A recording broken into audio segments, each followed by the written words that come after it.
Assalamualaikum warahmatullahi wabarakatuh.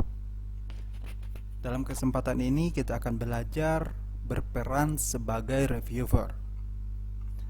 Dalam kesempatan ini kita login menjadi saudara Anton yang kebetulan ditunjuk sebagai reviewer di jurnal INJ. Dan saat ini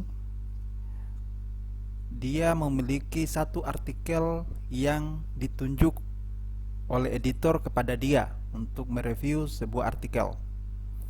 Nah, selanjutnya kita mengklik, dan untuk detailnya kita klik judulnya untuk masuk ke detail. Kemudian seorang reviewer akan membaca judulnya, abstraknya, dan akan menentukan apakah dia layak atau artikel ini sesuai nggak dengan ilmunya dia. Kalau sesuai, maka lanjut ke berikutnya.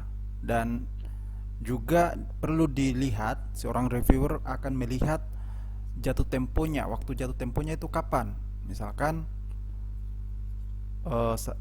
ini adalah jatuh temponya tanggal 24 bulan Juli 2022. Oh, menurut dia masih memiliki waktu untuk mereview, maka bisa dilanjutkan. Kalau seandainya dia keberatan dan tidak memiliki waktu untuk mereview, maka dia bisa menolak. Nah, proses review itu ada 5 tahap. Tahap pertama adalah beritahu editor bahwa kita sanggup atau tidak sanggup, atau menyetujui atau tidak menyetujui. Dengan cara apa? Kalau seandainya kita mengiyakan mereview, maka kita klik yang ini. Tapi kalau seandainya kita tidak sanggup untuk mereview artikel ini, maka kita bisa klik yang ini. Dan dalam kasus ini, kita misalkan kita mau mereview, maka kita klik ini. Kemudian kita langsung kirim saja.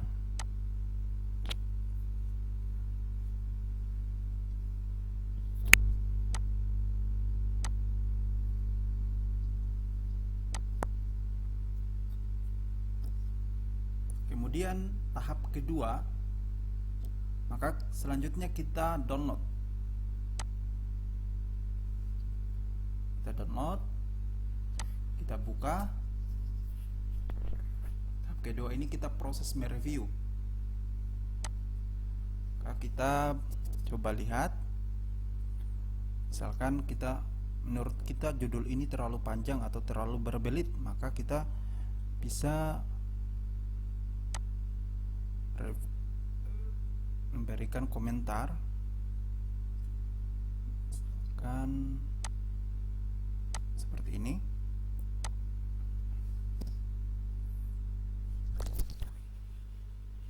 Judul ini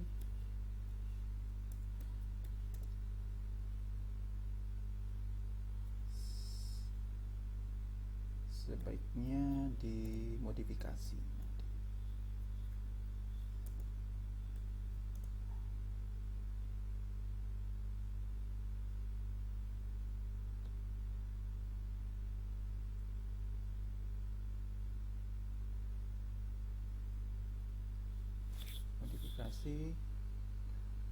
Nama sekolah tak perlu dimasukkan nama.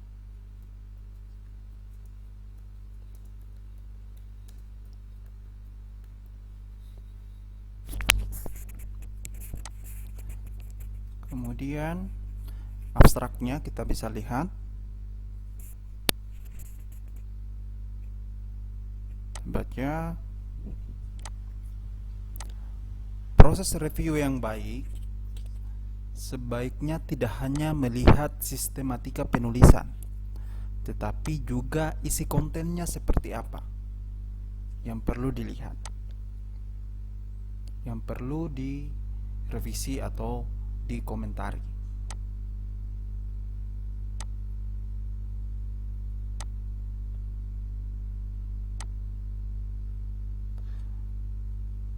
Misalkan pembahasannya terlalu sedikit atau ditambahkan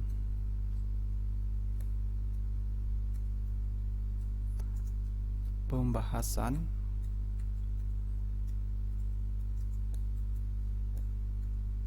terkait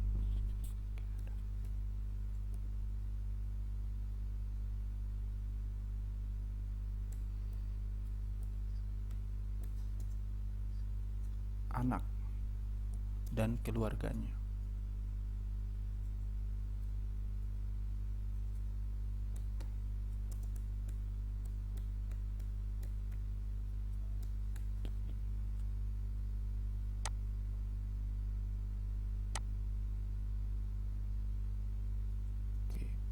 Kalau kita sudah selesai, misalkan kita sudah selesai mereview, maka kita save as.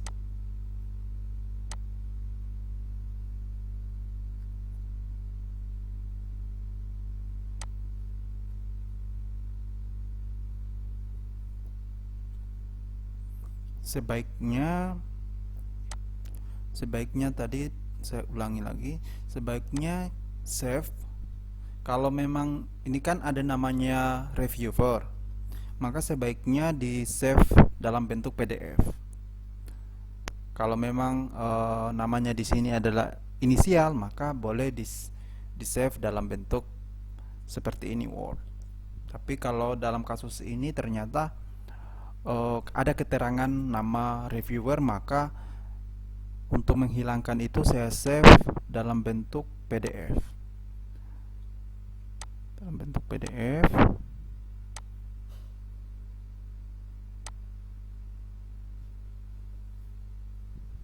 Oke. Nah, kalau dalam bentuk PDF, maka komentarnya reviewer yang tadi itu akan hilang, diganti dengan comment gitu. Jadi inisial seperti itu. Karena jurnal INJ itu kan blind review, jadi nama penulis sama nama reviewer itu perlu disembunyikan. Seperti itu. Oke, kalau sudah, kita masuk ke jurnalnya lagi. Nah, langkah ketiga kita mengisi angket review atau form review. Isi, kita baca, apakah judul manuskrip sudah sesuai dengan jurnal ini? Kurang, karena tadi ada revisi tadi ya. Apakah abstrak cukup informatif? Ya, kan. Apakah uraian dalam manuskrip disajikan dengan jelas, mudah dipahami? Jelas. Apakah analis penulis cukup mendalam? Kurang, misalkan karena ada harus penambahan item, misalkan seperti itu. Kemudian referensinya misalkan kurang. Komentarnya misalkan judul perlu dimodifikasi, perlu diperbaiki. Kemudian pembahasan juga.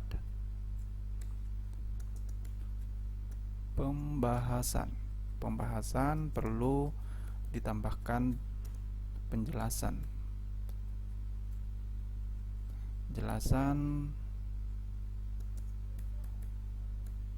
terkait kondisi, misalkan seperti itu, kondisi partisipan.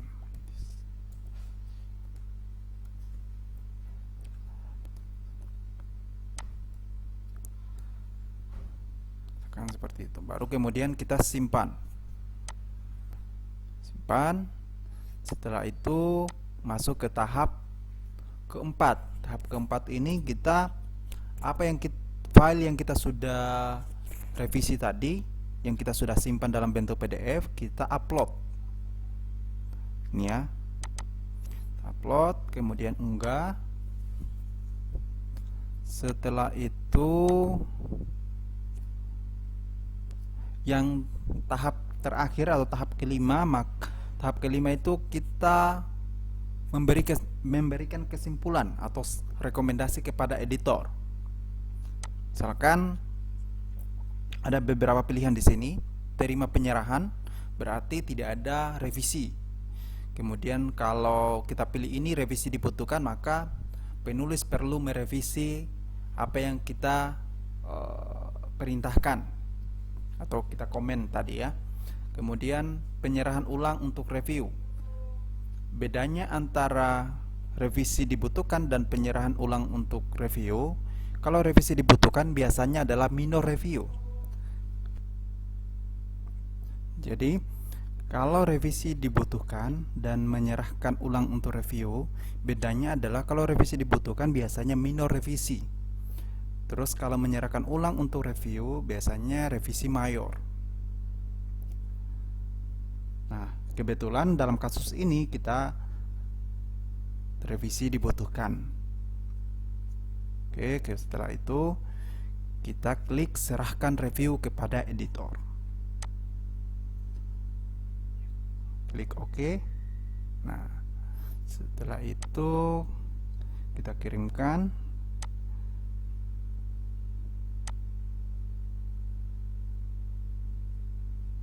Maka proses review kita itu sudah selesai.